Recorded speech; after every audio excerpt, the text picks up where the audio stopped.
Doğu Besicilde Tarım Müdürlüğü'nde veteriner hekim olarak görev yapıyorum. Buraya bir arkadaşımın tavsiyesiyle geldim ve bayağı güzel buldum. Mardin Midyat'taki yapıları aratmıyor. Bayağı güzel yapılar. Herkesin buraya gelmesini tavsiye ediyorum.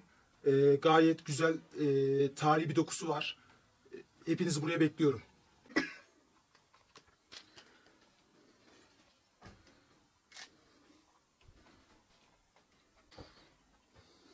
Bayağı eski burası. 300 yıllıkmış burası. Evet.